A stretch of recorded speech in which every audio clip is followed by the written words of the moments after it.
Assalamualaikum warahmatullahi wabarakatuh. Salam sejarah bangsa kita. Kali ini bersua lagi dalam satu lagi topik yang cukup menarik untuk kita bahas dan dengarkan. Dan kisah untuk kali ini ialah sejarah perjanjian MA63. Seperti apakah kisah ini? Jom, mari sama-sama kita dengarkan apakah kisah sejarah bangsa kita untuk kali ini.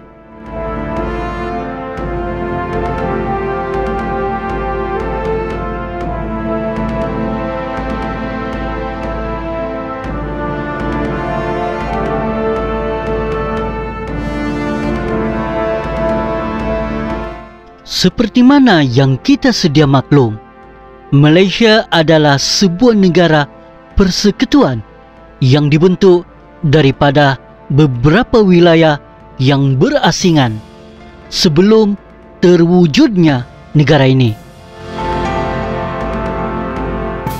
Menurut sejarah yang terlakar, Persekutuan Malaysia terbentuk apabila Persekutuan Tanah Melayu bergabung bersama wilayah-wilayah Borneo Utara, iaitu Sabah, Sarawak dan Singapura. Di dalam ucapan sempena Hari Malaysia 2018 yang lalu, Yang Amat Berhormat Perdana Menteri Tun Dr. Mahathir Mohamad telah menyatakan komitmen kerajaan untuk mengembalikan status rakan sekutu kepada Sabah dan Sarawak.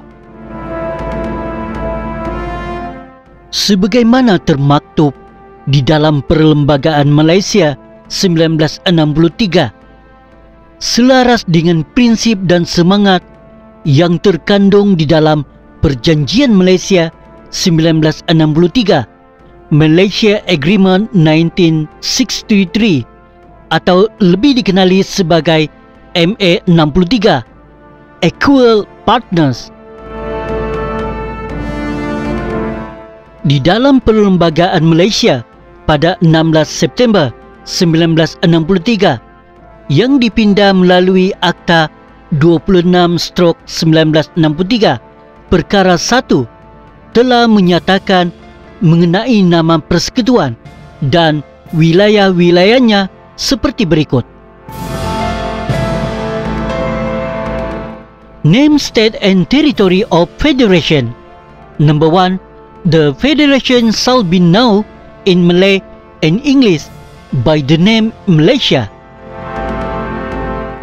Number 2, the state of the Federation shall be the state of Malaya, namely Johor, Kedah, Kelantan, Melaka, Negeri Sembilan, Pahang, Penang, Perak, Perlis, Selangor and Terengganu, and B, the Borneo state, namely Sabah and Sarawak, and C, the state of Singapore.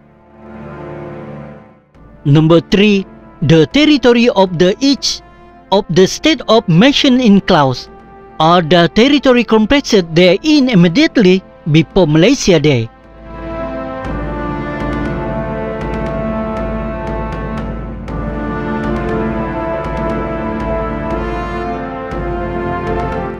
Jika diperhatikan di dalam Perkara 1 Klausa Kurungan 2 yang asal pada tahun 1963 ini, didapati bahawa terdapat satu pengklasan yang jelas mengenai wilayah-wilayah yang membentuk Persekutuan Malaysia,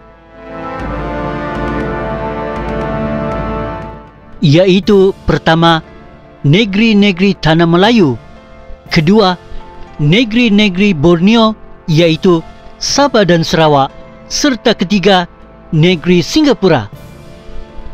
Dalam erti kata lainnya, taraf negeri-negeri Sabah dan Sarawak adalah setara dengan Persekutuan Tanah Melayu dan Singapura, dan bukanlah salah sebuah negeri seperti mana negeri-negeri lain di dalam Persekutuan Tanah Melayu.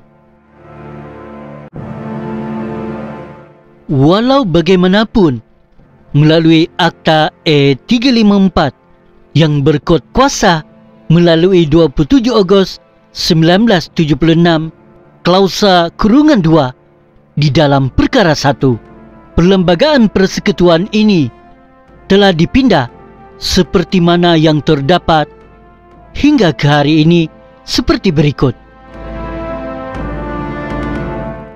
Asas perlembagaan dalam erti kata lainnya, taraf negeri-negeri Sabah dan Sarawak adalah setara dengan Persekutuan Tanah Melayu dan Singapura, dan bukanlah salah sebuah negeri seperti mana negeri-negeri lain di dalam Persekutuan Tanah Melayu.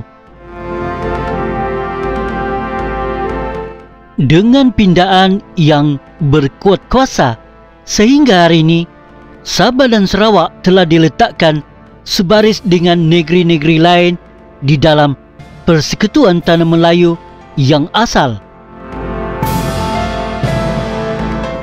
sekaligus menampakkan seolah-olah berlakunya penurunan taraf daripada rakan sekutu Persekutuan Tanah Melayu kepada anak kepadanya. Disebabkan yang demikian itu, kerajaan pada hari ini berpendapat pengembalian semula taraf atau status sebagai rakan sekutu kepada Sabah dan Sarawak di dalam Persekutuan Malaysia adalah penting dalam membentuk asas kukuh untuk mengeratkan hubungan ketiga-tiga wilayah.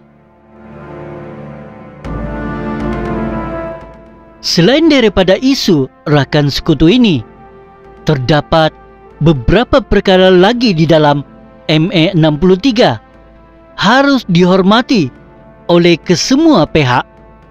Tidak dapat dinafikan di sebalik semangat federalisme yang membentuk Malaysia.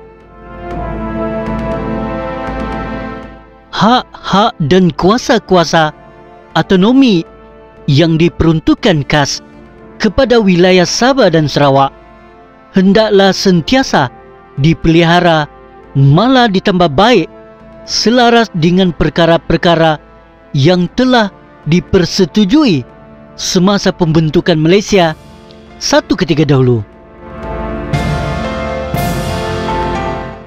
Let every Malaysia in all the state of Malaya, Singapore, Sarawak and Sabah ensure that our Malaysia is truly worthy of the aim and hope we stand share, the trial and stress we have endured in working together to achieve our common destiny.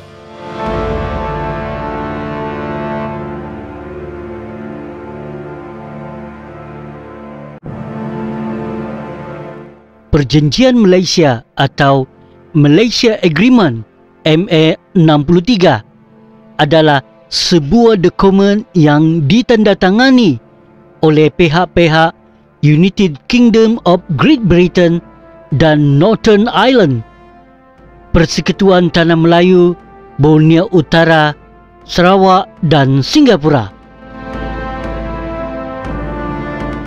Perjanjian ini telah ditandatangani pada 9 Julai 1963 di London, dan teks yang sah di sisi undang-undang bagi setiap perkara di dalam perjanjian ini ialah di dalam bahasa Melayu dan bahasa Inggeris. Perjanjian ini telah didaftarkan di Sekretariat Pertubuhan Bangsa-Bangsa Bersatu, yaitu United Nations, pada 21 September 1970 oleh United Kingdom of Great Britain dan Northern Ireland dan bernombor rujukan 10760.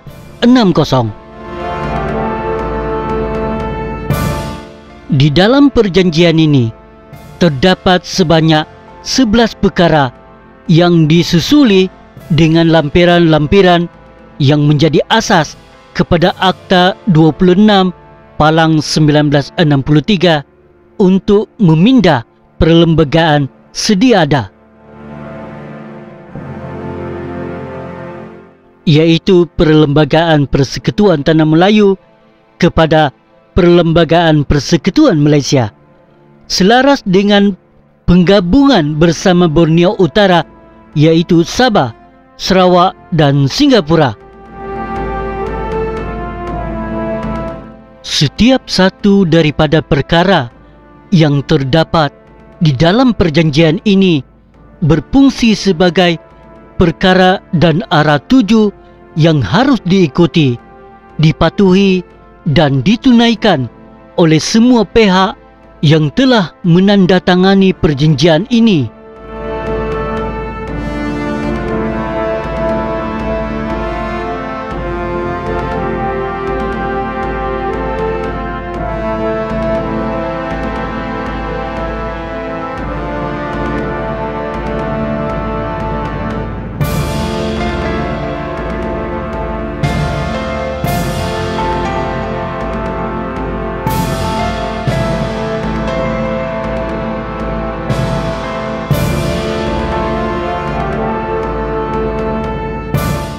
Berikut merupakan 11 perkara yang menjadi intipati perjanjian ini.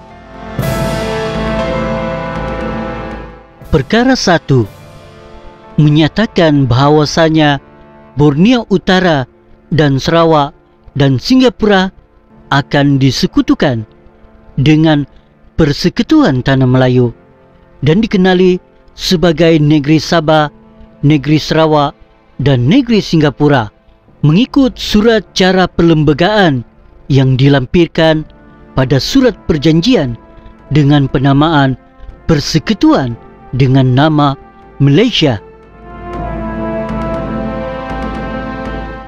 Perkara 2. Menyatakan mengenai kewajiban Kerajaan Persekutuan Tanah Melayu untuk menggubal perlembagaan melalui Parlimen Persekutuan dengan memastikan surat cara perlembagaan yang dilampirkan akan menjadi satu akta yang dipatuhi di dalam perlembagaan yang digubal dan akan berkuat kuasa pada 31 Ogos 1963, dan tarikh ini akan dikenali sebagai Hari Malaysia. Tarikh ini kemudian berubah kepada 16 September 1963 disebabkan oleh beberapa hal. Perkara 3. Menyatakan mengenai tanggungjawab Kerajaan United Kingdom untuk menyerahkan kepada Queen pemerintah-pemerintah untuk membolehkan perlembagaan negeri-negeri Sabah, Sarawak dan Singapura berkuat kuasa mengikut lampiran-lampiran perlembagaan setiap negeri tersebut yang dilampirkan bersama-sama surat perjanjian. Perkara 4. Menyatakan mengenai kewajiban Kerajaan United Kingdom untuk mendapatkan penggubalan satu akta di Parlimen United Kingdom bagi membolehkan perlepasan hak kedaulatan oleh Queen ke atas Borneo Utara, Sarawak dan Singapura bermula pada Hari Malaysia dan diserahkan kuasa itu mengikut perjanjian dan lampiran-lampirannya. Perkara 5. Menyatakan mengenai kewajiban Kerajaan Persekutuan Tanah Melayu untuk mendapatkan penggubalan akta oleh Parlimen bagi memindah skop immigration untuk kemasukan ke Sabah dan Sarawak serta peruntukan-peruntukan khas seperti lampiran yang tertentu yang dilampirkan bersama-sama perjanjian ini akan tertakluk kepada penggubalan akta tersebut. Perkara 6. Menyatakan mengenai perjanjian pertahanan luar dan bantuan bersama antara Persekutuan Tanah Melayu dan United Kingdom pada tahun 1957 kini dapat diperluaskan bagi semua wilayah Malaysia, serta kebenaran untuk United Kingdom terus menggunakan pangkalan-pangkalan tentera sedia ada, terutamanya di Singapura, seperti mana dalam lampiran di dalam perjanjian ini. Perkara 7 menyatakan mengenai persetujuan bagi membolehkan Queen membuat perintah mengenai pembayaran sagu hati kepada para pegawai dalam perkhidmatan awam yang berkhidmat terutama di North Borneo dan Sarawak sebelum Hari Malaysia. Selain itu, ia turut menyentuh mengenai perjanjian pegawai awam yang harus ditandatangani oleh Kerajaan United Kingdom dan Kerajaan Malaysia. Kerajaan Malaysia juga hendaklah memperoleh persetujuan daripada Kerajaan Sabah, Sarawak dan Singapura sebelum menandatangani perjanjian itu. Perkara 8 menyatakan mengenai tanggungjawab Kerajaan Persekutuan Tanah Melayu, Borneo Utara dan Sarawak untuk mengambil tindakan bagi melaksanakan segala syur, jaminan dan aku janji yang terdapat di dalam bab 3 dan lampiran A dan lampiran B. Laporan jawatan kuasa antara kerajaan yang ditandatangani pada 27 Februari 1963 selagi mana ia tidak dinyatakan di dalam perlembagaan persekutuan.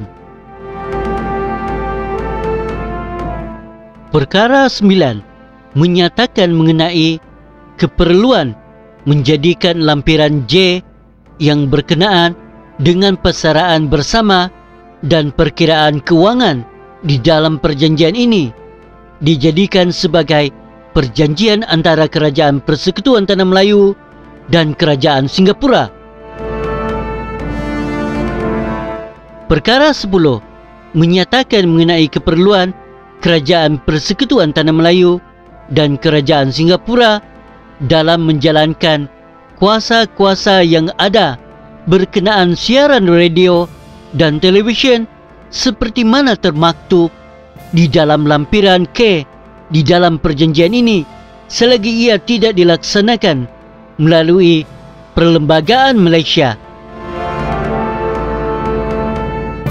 Perkara 11 menyatakan mengenai keperluan perjanjian ini ditandatangani di dalam bahasa Inggeris dan bahasa Melayu sahaja, manakala setiap lampirannya hanyalah di dalam bahasa Inggeris. Jika kekeliruan berlaku, maka naskah bahasa Inggeris akan digunakan sebagai tafsiran yang sah.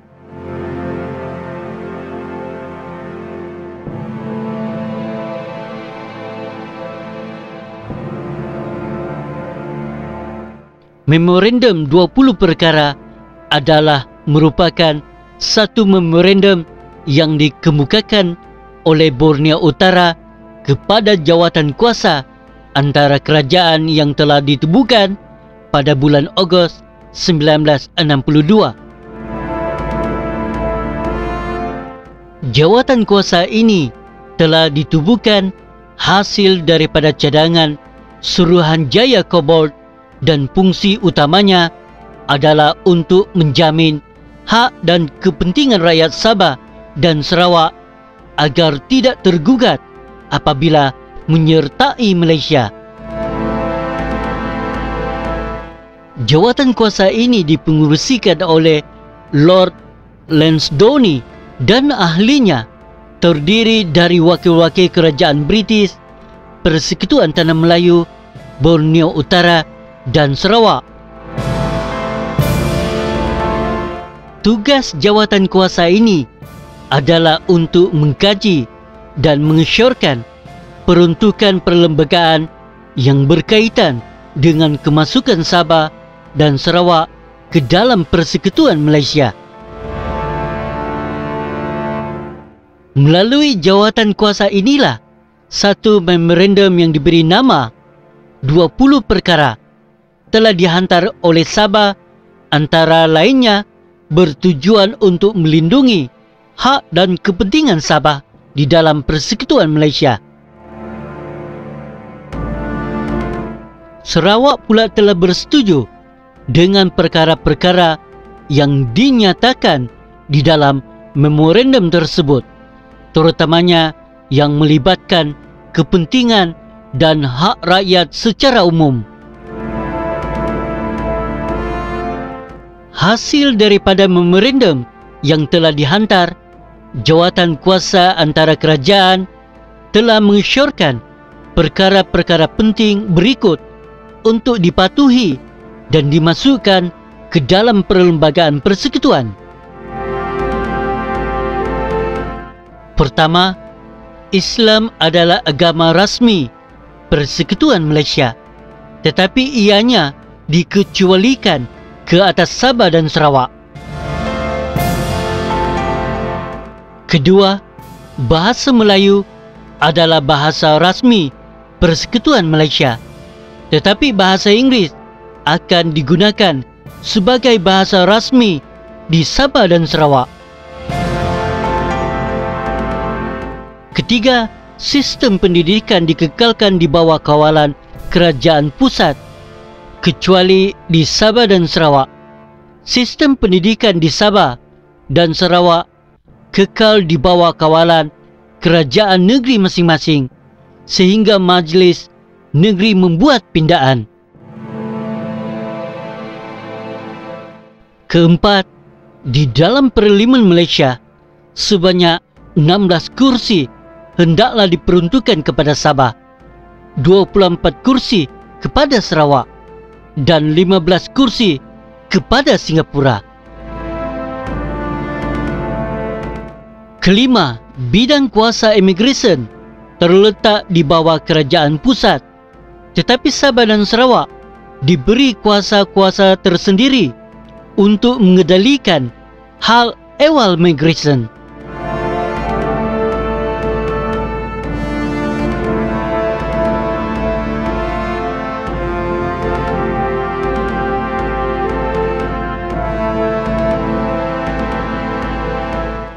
Tiada bantahan berkenai Islam menjadi agama rasmi Malaysia, tetapi tiada agama rasmi negeri harus diperuntukkan untuk Borneo Utara dan perundangan berkaitan Islam di dalam Perlembagaan Persekutuan Tanah Melayu. Tidak seharusnya terpakai di Borneo Utara.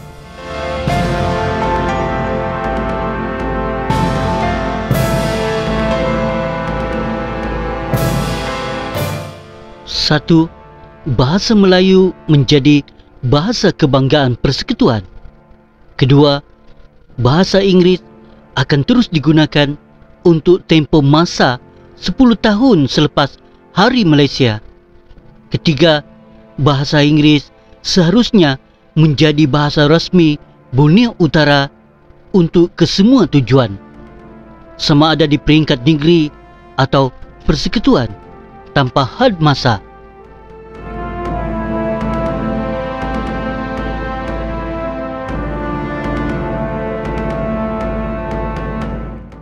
Walaupun Perlembagaan Persekutuan Tanah Melayu sedia ada diterima sebagai asas kepada Perlembagaan Malaysia, Perlembagaan Malaysia seharusnya menjadi satu dokumen baru dipersetujui tanpa mengambil kira perkaitannya dengan negeri-negeri dan tidak seharusnya terjadi daripada satu siri pindaan terhadap satu perlembagaan yang diterapkan dan dipersetujui oleh negeri-negeri berlainan.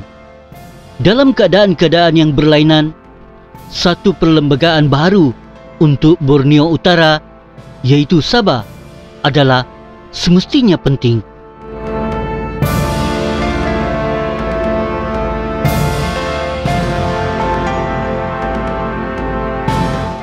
Ketua negeri di Borneo Utara tidak seharusnya layak untuk dipilih sebagai ketua persekutuan.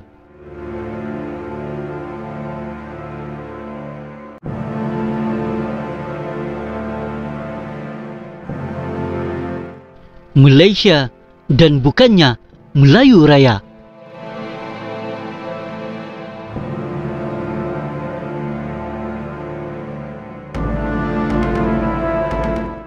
Kawalan ke atas urusan immigration ke dalam mana-mana kawasan di Malaysia daripada luar hendaklah terletak di bawah bidang kuasa kerajaan pusat. Tetapi kemasukan ke Borneo Utara hendaklah mendapat kelulusan daripada kerajaan negeri. Kerajaan persekutuan tidak seharusnya boleh meweto kemasukan mana-mana orang ke Borneo Utara bagi urusan-urusan kerajaan negeri kecuali ke dalam keadaan yang melibatkan kawalan ketat keselamatan. Borneo Utara seharusnya mempunyai kawalan yang tidak dihadkan ke atas pergerakan mana-mana orang kecuali mereka yang berasal dari lain-lain kawasan di Malaysia yang berkhidmat di bawah kerajaan persekutuan di Borneo Utara.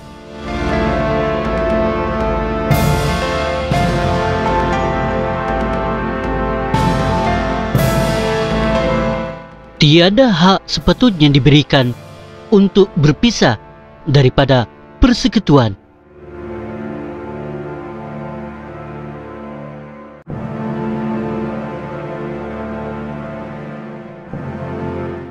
Proses Borneoisasi di dalam perkhidmatan awam seharusnya dijalankan dengan sesegera yang mungkin.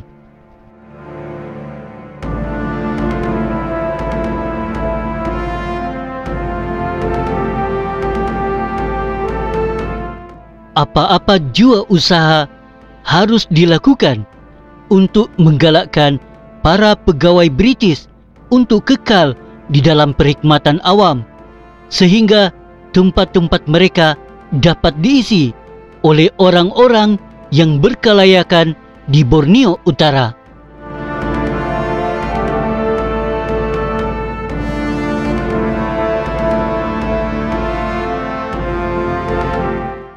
Syar-syar di dalam perenggan 148/K di dalam laporan Suruhanjaya Kobot seharusnya menjadi punca kuasa dalam mengawal hak-hak kewarganegaraan di dalam persekutuan di Borneo Utara tertakluk kepada beberapa pindaan berikut. Sub penerangan. Pertama, tidak seharusnya mempunyai keperluan seperti kependudukan selama 5 tahun. B. Untuk memastikan ianya mengikut undang-undang sediada. Sub penerangan kedua, seharusnya dibaca sebagai 7 daripada 10 tahun dan bukannya 8 daripada 12 tahun. C. Sub penerangan ketiga, seharusnya tidak mempunyai sebarang sekatan yang terikat dengan kewarganegaraan. Ibu bapa seseorang yang lahir di Borneo Utara selepas Malaysia mesti menjadi rakyat persekutuan.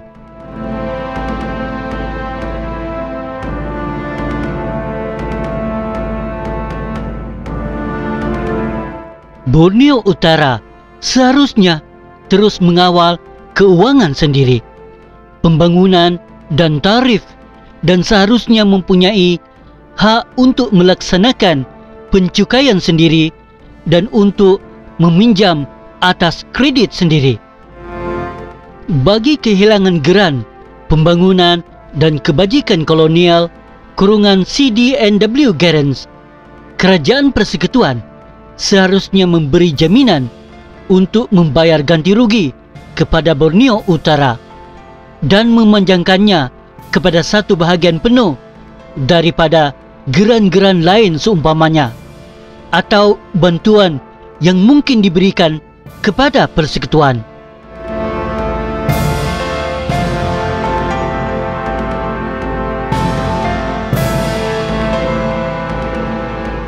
Secara prinsipnya, kaum-kaum Bumiputra di Borneo Utara seharusnya menikmati hak-hak istimewa seperti mana orang-orang Melayu di dalam Persekutuan Tanah Melayu.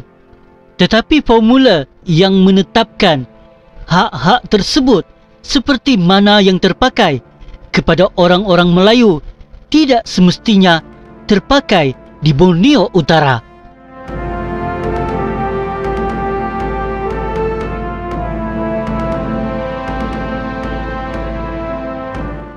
Pertama, Perdana Menteri iaitu Ketua Menteri seharusnya dipilih oleh ahli-ahli tidak rasmi Majlis Perundangan. Kedua, seharusnya wujud satu sistem kementerian iaitu Ministerial System yang sempurna di Borneo Utara.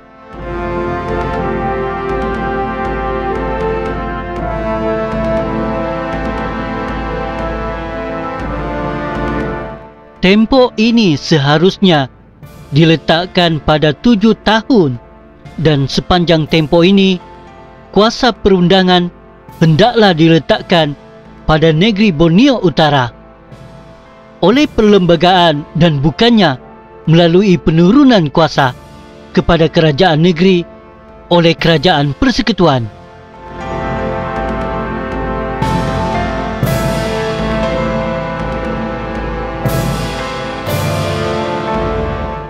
Sistem pendidikan sedia ada di Borneo Utara hendaklah dikekalkan dan untuk tujuan ini ianya harus diletakkan di bawah kawalan kerajaan negeri.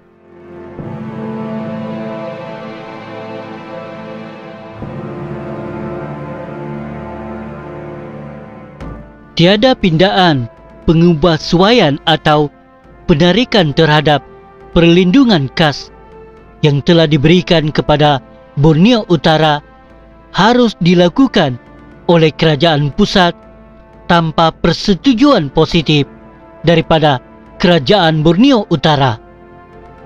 Kuasa untuk memindah perlembagaan negeri Borneo Utara seharusnya menjadi hak eksklusif rakyat negeri tersebut.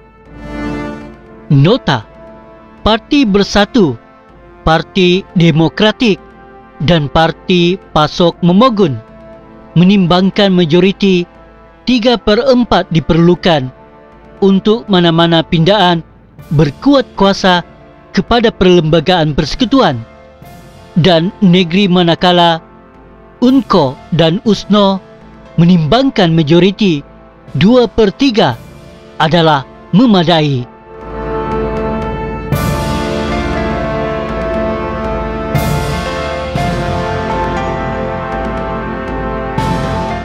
Bilangan wakil-wakil Borneo Utara di Parlimen Persekutuan seharusnya mengambil kira bukan sahaja bilangan populasi tetapi juga saiz dan potensi-potensi yang berkaitan, dan dalam apa jua kes hendaklah tidak kurang daripada wakil-wakil dari Singapura.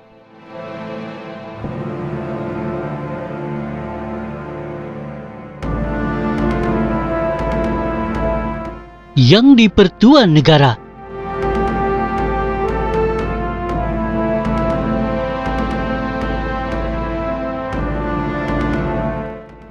Sabah.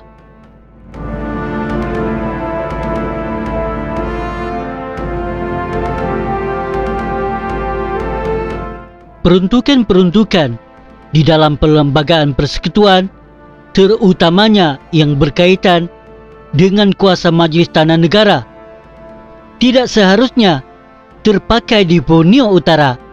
Sepertinya juga Majlis Kerajaan Tempatan Kebangsaan juga tidak terpakai di Borneo Utara. Ucapan yang amat berhormat Perdana Menteri Tun Dr. Mahathir Mohamad, komitmen kerajaan Malaysia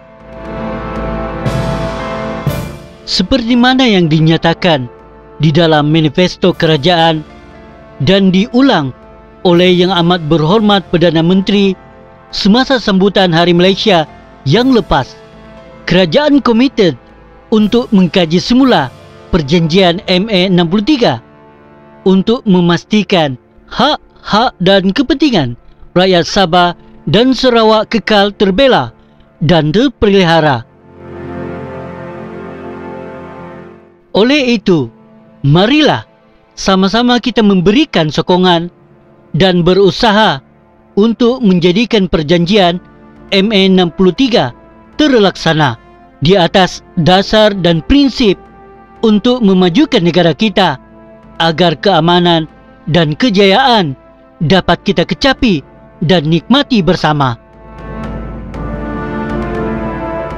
Harapan kita, apa saja penilaian semula yang dilakukan terhadap amalan-amalan ini perlulah dilakukan di dalam semangat setia kawan, saling menghormati dan sikap tolak ansur yang tinggi di antara kita. Tanpa semangat dan sikap ini, kesatuan kita sebagai satu negara dan satu bangsa akan terhakis dan keindahan yang kita kecapi bersama selama ini akan hilang di masa akan datang.